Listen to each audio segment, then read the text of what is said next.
Welcome everyone to another episode of Slasher Scotty. I am your host, Scotty McCoy, and boy, do I have a surprise for all of you. I have on Zoom with me right now Mark Cantu, and he is the director of the upcoming Wolf Hollow indie film, which is I'm super excited about. And he also, if you remember him, he was on my show before. This is his second appearance. He was here for Massacre Academy the first time around, which was another hit that he had that he directed. So hey, Mark, how have you been? How you doing? I am doing great. How are you doing? I'm doing great. I'm so glad to have you on. As we mentioned, I have a little ear thing going on with hopefully it's not an ear infection, but yeah, I'm doing really good other than that. Just keeping busy. Yeah, no, same here. Like I said, we were just like I was telling you before. I think you caught us at the right time just to have an interview, just because we're coming through with the campaign right now. Everything's going so well with that. We're absolutely rocking with Wolf Hollow, so it's Yeah. great to be back under fantastic circumstances. So That's exciting. That's exciting. I can't wait to see this movie. It's definitely gonna be a good one, especially with you as the director, because I heard so many good things about you, and obviously as a friend of mine, I know they're all true. yeah, no pressure, right? No pressure at No all. pressure. So I guess the first question, it's kind of a refresher for everybody watching it, whether they saw your first interview or not. So kind of tell us, how did you get your start into filmmaking? So filmmaking, just the long and short of it, I spent a lot of years with my older brother in our backyard during Christmas breaks and Thanksgiving breaks, just doing a lot of like handheld VHS movies when we were kids. I was usually the recipient of a lot of the damage, which was like, being thrown in front of cars and, my head put in cardboard boxes with ketchup on it and stuff like that. So I was always coming at it from the acting standpoint. But now, like I said, I've kind of grown into directing and being the one that calls the shots and being the one in charge. And it takes you a while to get there, but I'm totally at ease with that being my position now. I feel like I'm a real leader at this point in my career. So That's awesome. It's really cool. And I mean, yeah, like I said, I saw Massacre Academy, great film. I do want to purchase the DVD off you guys then at some point or another. Obviously Wolf Hollow's going. I don't think I donated to the campaign yet. I know I want to donate. how I dare might you? I How might have dare actually you? wait, I might have. Actually I did. I did donate. I Then did if you donate. did, thank you so much. No, I'm Yes, I kidding. No, did I think donate. you did There's actually. so many, I think you yeah, were there's like so one of many the first campaigns ones. going on. I'm losing track which friends I'm donating to. Yeah, I'm pretty sure Yeah, I got the Blu-ray and end credit shout out. If I'm not yeah. No, mistaken. I think you were one of the first ones, to be honest with Yeah. you. So yeah. Yeah, I was gonna say, I was thinking to myself, did I donate? I'm like, I think I did. I think I did. But yeah, Yeah. I'm really excited to see this movie. Like, I seen like the props of the wolf and everything like that. It really looks legit, like really cool. So Yeah. for people wondering, what is Wolf Hollow about? Can you like kind of tell us about this? Absolutely. So Wolf Hollow is the long and short of it is it's about a group of filmmakers that go out on a location Mhm, scout, and they wind up kind of stumbling across a den full of werewolves. mhm, Um, and we've got, like I said, quite a few people coming back from Massacre Academy. Like I said, some of the bigger actors, like I said, Jess Euler, Christina Krakowski, Brian Saponis. mhm. They're definitely filling in some of the major roles there. But I think one of the things that I'm most excited about with Wolf is getting to work with new talent here in the Pittsburgh area that no one's ever seen on the big screen before. But yeah, this is definitely, like I said, it's definitely a more personal film this time Mhm, for me. Like I said, Massacre was definitely, like I said, shaking off the rust. But this is, like I said, this one hits a bit more closely, hits closer to home for me. mhm. But yeah, it has to do with brothers and families and things like that. So like I said, so there's a lot of stuff going on. Nice, nice. So, I mean, you get the classics like the Wolfman, and then you get like an American Werewolf in London. So, how does this werewolf film kind of differ from the other ones that are out there? Well, first and foremost, I think one of the main lessons that I learned on Massacre Academy, especially watching it with an audience, is how helpful laughs can be to kind of help offset tension, to kind of help the roller coaster ride. So first and foremost, even though we're in firm werewolf territory, we're trying to be as funny as possible. So like I said, so there's a lot of laughs that are built into the movie already. Nice. But at the end of the day, it is also a movie. Like I said, we take inspiration from like American Werewolf and the Howling. Um, even Silver Bullet. So we've got some genre nods there. But at the end of the day, like I said, the one thing that I always try to lean on is my personal experience in my life. So it really is, at the end of the day, it's about brothers and family, and just trying to settle old grievances and differences and things like that. So Nice. Nice. So yeah. how are you making this werewolf? How is he coming to life? Like what can, like, is there any prosthetics, like costume? What are we doing to make this werewolf come?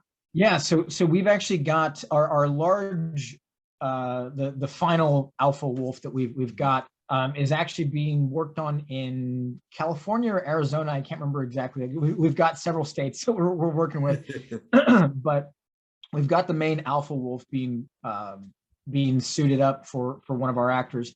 But then beyond that, we've also got some of the silicone masks that we've already got here on hand, and those are going to be some of the ones that our actors are wearing. So that way they're able to move around, they can actually articulate. And then other than that, we've also got some very small basic prosthetics where the directive that we've kind of given to our makeup people is, I want to be able to see the actors. I want them to be able to act through these things. So it's a combination. I think there's about, if I'm breaking the script down, there's probably about 3 or 4 different levels of the transformation for each wolf that we kind of showcase. So like I said, so a lot of different, it's all hands on deck at that point, to be honest with you. So Nice. So I guess, what do you consider being the biggest challenge or obstacle in getting this film made? I'd say the wolves. Hands down, it has to be the wolves, because if you're talking about getting name actors and everything else, and working logistics out, like that kind of takes care of itself. But a werewolf movie lives and dies by the werewolf. Like that's you can't cheat that. Right. So to me, it's one of those things where you've got to get that absolutely correct. And I think it's also the performances that kind of go behind that. Because I'm trying to treat these not just as creatures, but as characters. Each wolf is a little bit different than the others, So, like I said, so you want to get those things right. But to me, honestly, like I said, it lives and breathes. It's like going into to go see Alien, and they totally whiff on the alien. And you're like, well, that sucked. You go into Wolf Hollow, you're expecting good werewolves, So you have it's kind of in the name. So we have to nail that. And to me, like I said, it's lighting it the right way. It's putting on just the right amount of ickiness and all that kind of stuff, and then finding the right tone for growls and things like that. So it's going to be it's a full process all the way through the end to the edit. So right. So we have I know there's some pretty big actors, celebrities involved in this film. So can you tell us who they are? Yeah. So now we've actually got John Fiore, Hannah Fierman, Felissa Rose, and the beautiful Lynn Lowry coming on board. We're in process. Like I said, we're still looking to see if we've got some room for maybe one more horror icon. But those talks are always ongoing. We're still trying to figure some of those logistics out. But yeah, those 4, like I said, are definitely the legends that are coming on board for us, and we're so grateful to have them on already. To be able to announce them, to have them as part of the Indiegogo campaign. So to me, it's just unbelievable. Like, it makes my job so much easier to have that level of talent where you're just like, okay, great. I just turned the camera on and just pointed at you, and we're good to go. So, but yeah, they all bring so much experience to it. Like I said, I'm beyond grateful at this point. That's awesome. It's really exciting. I mean, obviously, Felissa Rose was in Massacre Academy, so to have her return on top of other stars that weren't involved with Massacre Academy to come on board your project, it must be like a dream come true. It must be a surreal feeling. Yeah, and I think it's one of the nice things about. I think our entire team was pretty smart about kind of riding that wave of goodwill with Massacre, is that we've been winning, quite a few awards with it. Like I said, there's a lot of good buzz out there. There's a lot of good reviews. And so it's that whole, proverbial, strike while the iron's hot. And people kind of look at Massacre and they know what we can do now. And so I think even at some of the cons, I think Felissa had some other horror actors go, hey, I heard you were in Massacre. And, those talks, that good experience kind of gets put out into the universe.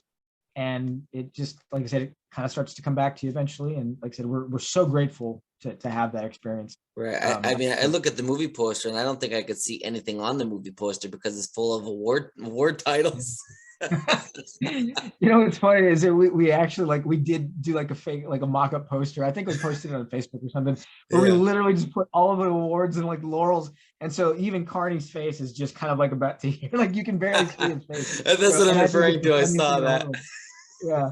That's But hilarious. yeah, it's definitely like, it's one of those, like when you put your balls on the table and be like, that's what we did. I don't know what else to tell you. This is what we're made of. So, Hey, but that's good though. yeah, That's a good sign because that yeah. shows that you got all these awards. And I mean, Massacre Academy, it doesn't deserve, it deserves how much recognition it got. It doesn't deserve any less of the awards it won because it really Oh, is that good of appreciate a that. film. And I mean, it was just great all around, from the acting to everything, to everything, the cinematography and everything in between. It was good. It was great actually. Appreciate that. Yeah, Yeah. and I mean, if that's a sign of anything to come, we'll follow something to definitely be looking forward to. And for those that want to see Wolf Hollow and know what Mark can do with Massacre Academy, you can donate to their Indiegogo. So I guess the first thing is, and we kind of touched the nail on it, like why should people trust you with this movie and with their funds? Because if you think about it, funds don't come easy nowadays with this crazy new world we're living in, and with the bad eggs that ruin some Indiegogo campaigns and everything. So why should people trust their Yeah. money with you? So first and foremost, I mean, one of the things that we preach consistently is transparency, and it's one of those things where I've even said it on the campaign for Indiegogo, is if you have questions before you donate, reach out to us first. Like don't just kind of give us your money, willy nilly. Go ahead and ask any questions you have. Like I said, and we've even had some instances where some people have actually reached out and we've sent them the pitch deck. Now the pitch deck is not something typically sent out to Joe Blow off the street. That's something that usually goes out to investors and and distributors. And in this situation, it's been one thing where I've gone, you know what? I want you to see exactly what we're up to. I want you to see what we're planning on. And so it's been a nice experience to go into that and have people go, oh, I see what you're doing. Okay, great, fantastic. Then I completely 100% believe in that. And then we've also got the experience, like I said, we know how to navigate. One, we know how to navigate a film set, and the writing process and the creative process. But at the end of the day, you also have to learn that, I mean, obviously it's a business. You have to learn that side of it as well. And that can be tricky. And like I said, and I've been through it 5 or 6 times, luckily enough at this point. So I kind of know what the expectations are. I know what the deliverables are that need to go into things. So you're building your project from day one to meet that goal. So like I said, so it's definitely, there's always a plan in place. There's always something very structured. But at the end of the day, you also have to deliver for an audience and let it be a fun movie. And so that's kind of what we're aiming for. Yeah. Exactly. And for everybody to know this, I guess to put it maybe nicely, I'm kind of cheap with my money. And I'm very selective with what I do with my money. But the fact that I donated to your campaign shows that I trust you, and I know Mark from personal experience. Like I've dealt with him before, I've interviewed him before, and we became good friends. So I can say that if I could donate my money to this campaign, anybody can donate. But if you can't afford it, then it doesn't hurt to just share it, because a share costs nothing, and a share can go a long way. Your one share can get him 5 new donations from people on your list that might want to be a part of this project. And again, it's one of those things where I've learned to be extraordinarily grateful for anybody. So whether it's $5, whether it's 3,000, whatever the case is, anything that comes through is remarkable and it's fantastic. So like I said, so it's something that doesn't go unregistered and like it doesn't fly under the radar. Like I said, for me, it's you're helping us make our movie. And I get to put my work out there, but at the same time, it's a complete team effort across the board, and you're showcasing talent from Pittsburgh and all around the country, basically at this point. So like, it's a win for everybody. Yeah, and $5 can be the difference between not having enough blood and having enough blood. Exactly. It really could. So $5. Yeah, exactly. It can help out in the dire circumstances. You're like, you know what? Just figure something out, and that $5 can go a long way. So absolutely. So if somebody wants to go to your Indiegogo, first of all, where can they find your Indiegogo? How can they come across it, and what perks can they expect to see on there? So if you go to Indiegogo, if you just type in Wolf Hollow, or if you actually go onto the main page for Indiegogo, and it's under the film kind of subheading. If you click on that, it's actually one of the trending campaigns. Nice. Some of the perks that we have, like I said, you get to spend a day on set with us. You've actually got autographed storyboards, autographed copies of the script. We've got T-shirts, we've got hoodies, we've got DVDs, we've got Blu-rays as well. So there's a whole bunch of different packages that we've got across the board there. And that was definitely something that we listened to from other people who had experience with Indiegogo campaigns, which was you want to have a diversity in your perks, and not just have like really high dollar value things. Like I said, something that people can afford and just buy, one disc, and those things continue to add up. So like I said, so even if it's just one small perk, we're eternally grateful for those things. Right. And I mean, some people don't have a Blu-ray player. They might just have a DVD player, or some people might have a Blu-ray player and that plays DVDs like I do, but they might not be able to afford, say, the Blu-ray. So maybe they would want just the DVD and they can play that. So like having those differences where you have a DVD and a Blu-ray, where like not, Blu-rays are more popular than the DVDs, but somebody might only can afford the DVD, you know what I mean? But they might have a Blu-ray player. So like you have those differences, and those like, they're basically the same thing, but they're, they're different at the same time, and they satisfy different audiences, which is kind of a good thing. It caters to all of your demographics. It covers everything. Well, and one of the other things too that we've been very cognizant of is we try to listen to everybody that's kind of chiming in on the campaign. So even though the campaign has started, we've had some people reach out to us directly and go, hey, it'd be interesting if maybe you guys had this perk or you had that perk. And we go, you know what? That's actually a great idea. We didn't even think about that. And we've gone ahead and added those perks. And lo and behold, we've sold 5 of those, so it's nice. It's thinking outside the box and listening to your audience and listening to your contributors and giving them exactly what they want out of that experience. So absolutely. Yeah. I mean, anything like that, it can really come in, can come in handy. And when you listen to your audience, those are the people that are going to be technically donating their money. They're the ones that are going to get you your funding. So if they're like, hey, can we, maybe this would work. I would like this. You put it on there. Now you sold that, but might not have just sold it to them. You could have, like you said, you could have sold it 5 times. So the fact that you listen to your audience is a good thing. Is a really good thing. Yeah. And again, like I said, and that's one of the things that my experience as a filmmaker has taught me is I can go in with a plan and I can say, I think this is what's going to work for us. But at the end of the day, your audience is going to tell you just as much. And they're going to tell you that's working for me. That's not working for me. Whether that's an Indiegogo campaign or whether that's your movie. So like I said, you always have to just be aware and sensitive to those things. Absolutely. A good example of that is John Carpenter's Halloween 3. He went in wanting to do something totally different than the Michael Myers thing.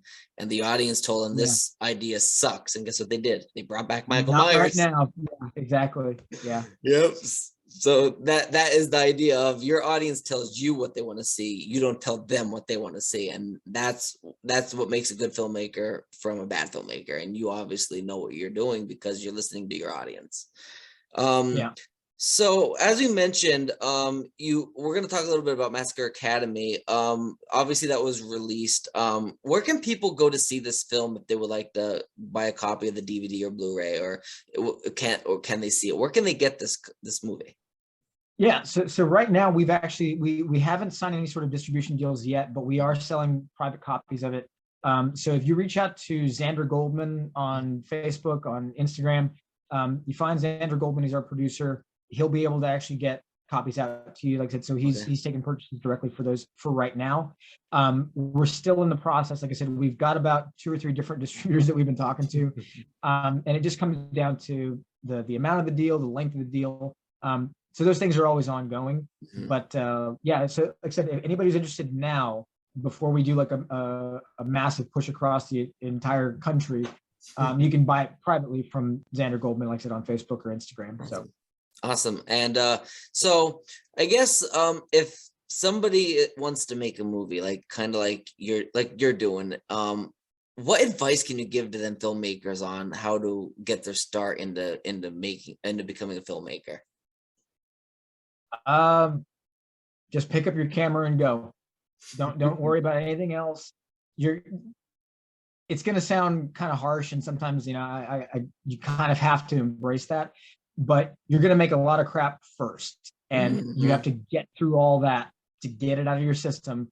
Everybody has to go through it. You've got to figure yourself out. And if you're Yeah. lucky enough to be at that point where you've already figured yourself out, fantastic. And at that point, even if you don't have the money for it, even if you don't, Mhm. just go and make something. Because I ran into that, back in Texas. I ran into it here. Is you would find guys that would say, well, I'm not going to make this movie unless I have $3 million. And I'm like, you're not going to get that. I'm like, you have to be able to show a producer or an investor what you're capable of. And you don't get that experience unless you go out in the trenches and you just start chipping away. And that's all you can do. Sometimes I've even done projects, and my wife has gotten upset with me, where I've done projects for $100, $200, and it's been 2 or 3 days worth of shooting, and I have to edit the whole thing. But those things are going to give you that experience no matter what, and that's invaluable. And so now at this point in my career, I don't necessarily have to do those things. If it excites me, then I go and I do those. But you always want to, like I said, you always want to work on your craft. You always want to hone it. And sometimes you're going to have the money for it. Sometimes you're not. Just keep on going anyway. Yeah. And then eventually, like I said, once you have those reels to back yourself up and say, here's what I've learned, and here's what I know how to do, and here's how I can bring things in on schedule and under budget, then at that point you can start talking about larger amounts of money. But until then, just go off and make your movie. Doesn't matter if it's a passion project. They're all passion projects for me. Right, absolutely. And I can say from personal experience, I recommend that, and I should have taken Debbie Sue Voorhees from Friday the 13th Part 5's advice on this. She told me when we were making our first feature to do a short film first and then go into a feature. And I ended up doing the opposite and went full feature first and then short film, and Samhain was born, and it kind of sucked. And but like Mark was saying, your first project, you're gonna have to get through that sucky thing. We Samhain sucked. 72 doesn't. That's our next full feature, and that's actually a lot better. So if you have a movie that you made and it sucks so bad, don't be disappointed in how bad it turned out. Be happy and proud of what you accomplished, because not everybody can say they made a movie. Well, and I will say this, and this is a lesson that I've learned, and I learned it on Massacre, and I've learned it on Wolf as well, is I don't waste anything. And when I say that, what I'm talking about is I've got ideas that came from scripts that I wrote when I was back in college. And one of those main ideas was kind of the inspiration for Massacre. And I've kind of talked about it before, but the nugget of one of those ideas was the inspiration for Massacre. And then even that original script that I kind of tossed in a drawer and just never went back to, even one of those characters is now in Wolf Hollow, and it's one of the funniest characters that I've ever written. But again, you learn your lessons and you go, you know what? Maybe not that entire story was great, but that one character, that was a really good idea. So I'm going to pluck that out and I'm going to use it in this instead. So you find those things, and that's part of your creative journey. That's exactly what happens for all of us. So maybe the entire 6 months you write a screenplay, you maybe take forward 1 or 2 different ideas out of that, and that's literally all you have, going forward. So absolutely. And also note that not all of your projects, maybe none of your projects, are going to be a hit. I mean, you might have a villain that might that you think, oh, this would be a really cool cult following, like an Art the Clown or whatever, and it's like it does. Sometimes it just doesn't catch on, but that doesn't mean stop dreaming and stop creating, because you never know. It takes one movie to turn your life around. One movie. And I can tell. You're going to have those ideas. And I think the best advice I can ever give any other filmmaker is just be honest with yourself. Like, don't blow smoke up your own ass, and don't surround yourself with people that are going to tell you exactly what you want to hear, but also don't surround yourself with people who are just going to tear you down for the hell of it.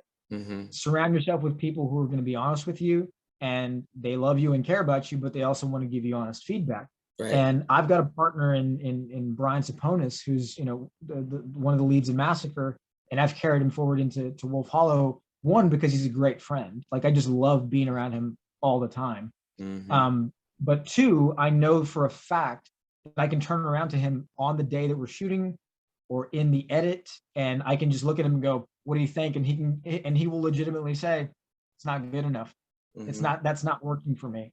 And I would rather be around that, because it's about the creative process. And like I said, you have to surround yourself with the right people And it takes years to figure that out, you know. Yeah, leave but the ego at the you door. have to do that.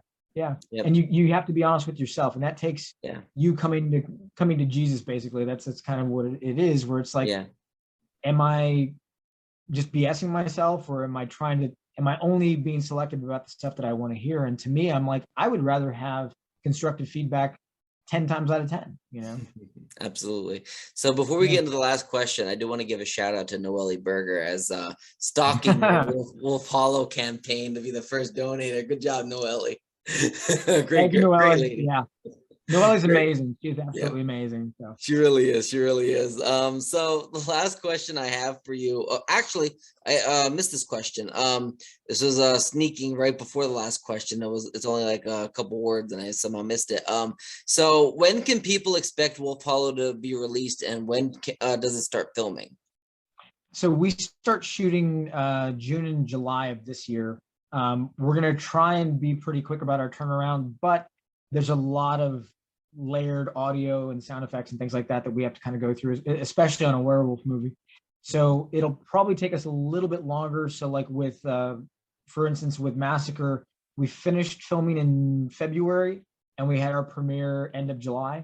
So it was a pretty fast turnaround for us. So we'll probably try to do the same with Wolf. So if we finish in July, that'll hopefully put us around December, January or something like that, when we actually have a final screening and a premiere. So but yeah, we'll definitely see what happens with that. But yeah, that's kind of the general time frame we're going for. Perfect. So last question, really all about you. If you have any other projects that you want to promote. Question. What? I know, right? No. I know. So I know you got your Mario stuff on. You got a whole night of gaming going on. I know. I have a whole night of gaming going on tonight. I bought the Paper Mario. Oh, I say Mario. My boyfriend hates when I say Mario. He's like, it's Mario. It's Mario. I don't know why. It's probably the Schuylkill County, Pennsylvania. I think your boyfriend's right. It's Mario. Mario. Yep. So I ordered Paper Mario, the Origami King for the Switch. I just bought the Switch, and I ordered that, and I'm like, I played it yesterday pretty much all day, and I beat the first level, and I'm like, you know what, I need to play it tomorrow again. And I'm like, I had work all day, and I was like, I just need to play it, so I can't wait to play it. I'm a big Mario fan, so I'm excited. So yeah, the last question I have for you, do you have any social media accounts, websites, any other projects, anything that you would like to promote to the listening viewing audience so they can come and find Wolf Hollow, Massacre Academy, yourself, or anything else that you got going on? So that I'm terrible at memorizing like what the handles are and everything else. On Instagram, I'm under Mark Cantu 98. If you're looking for Wolf Hollow, it's pretty much Wolf Hollow official movie, whether it's Facebook or Instagram. Massacre Academy, I think, is under Massacre_Academy on Instagram, but then just Massacre Academy on Facebook. But like I said, we definitely are pushing the Indiegogo campaign. I think we finished that end of February, if I'm remembering the date correctly. So if you haven't gone to the Indiegogo campaign, even if it's just for $5, $10, whatever the case is, definitely help us get the movie made. Like I said, we'll be shooting here in Pittsburgh. June, July, I think is what we're aiming for. And hopefully we'll have our premiere pretty soon after that. So awesome. Fingers crossed. Fingers crossed. I hope that I could be a part of this film at some point. Or You're supposed to be on set with us, at some point. Yeah, at some point. So we'll talk about all that. I really can't wait. I mean, this movie it's gonna be badass. It's really gonna be great. I have faith in you. I have faith in everything you've done. I mean, obviously, if you don't believe Mark's going to get Wolf Hollow made, then look at Massacre Academy, because that got done. So, I mean, that's proof right there. That's one thing that you could tell a good filmmaker, and that they get their stuff done as previous films and projects. And Massacre Academy was no pressure, Scotty. Thank you. I appreciate that. I know, no pressure. No other pressure at all. But yeah, we will get this movie done. I guarantee that we will get this movie done by hook or by crook. We will get it done. And I mean, you met your goal already, I believe, right, on Indiegogo. Yeah. So it's so funny. Like our initial goal was 18,000, and we blew through that in less than a week. Our stretch goal was 25,000. We blew through that in less than 2 weeks. So our new stretch goal is now at 35. And again, even if it takes all the way to the end of the campaign, I'm perfectly okay with that. but yeah, I'm amazed that we've already hit 2 major goals with it, and I'm just interested just to, at this point everything's cake, and it's just like, Yeah. okay, let's keep pushing, but let's see how far we can push that and see where we end up. So but Absolutely. yeah, everything that people contribute goes right back into the movie, like I said. So it's amazing. Absolutely, and that's great. Yeah. I mean, I can't, but I can believe at the same time that you made it in such a short amount of time. That's amazing, like absolutely amazeballs, as I say. Well, and to be honest with you, I can't take any of the credit for that, because it was a campaign where literally everybody had their input. We had their say, from producers who had run other campaigns that were successful. So it was just listening to what worked on other campaigns and what felt right and what people asked for, and meeting those needs. Like I said, and again, that comes from surrounding yourself with people that you listen to, and not just a bunch of smoke blowers and things like that. So like I said, Absolutely. so surround yourself with a good crew and a good cast. The rest of it takes care of itself. It really does. It really does. And I mean, I'm not just grateful to call you, a friend or a filmmaker, indie filmmaker family, whatever you want to call it. But I also do consider you family, because even though we don't talk like on a daily basis or whatever, like you're always on my mind. I always like, hey, I wonder how Mark's doing. Yeah, absolutely. Yeah, absolutely. yeah. And Yeah. I consider you like a brother. I mean, I'm so inspired by you and how much you actually do with your films. Like everything you do is like, you're like King Midas. Everything you touch is like gold. No, not quite, but I appreciate the sentiment, but You not got quite. it. I've got some major flaws going on here. Well, So, who doesn't? We're human. Yeah. But you do But I amazing appreciate it. work. I Of course, appreciate of it. course. And you do amazing work. And I am very, very grateful to have you as a friend and part of the indie family. Like, I mean, we all stick together. We're family. And I mean, Absolutely. like I said, I had you on. This is your second time on, and I'll be more than happy to have you on a third time when Wolf Hollow is closer to be releasing, so we can promote that as well. Absolutely. And like I said, we are more than well, we'd love to have you there for the premiere. Like I said, you want to come and do a live stream or anything like that, like I said, you're more than welcome. The door's always open for that. So thank you so absolutely. much. Appreciate it. All right, you have a great rest of your night, Mark, and thank you again so much for joining me. Thank you guys so much. We'll see you guys on set. Yep, have a good rest of your night. All right, bye.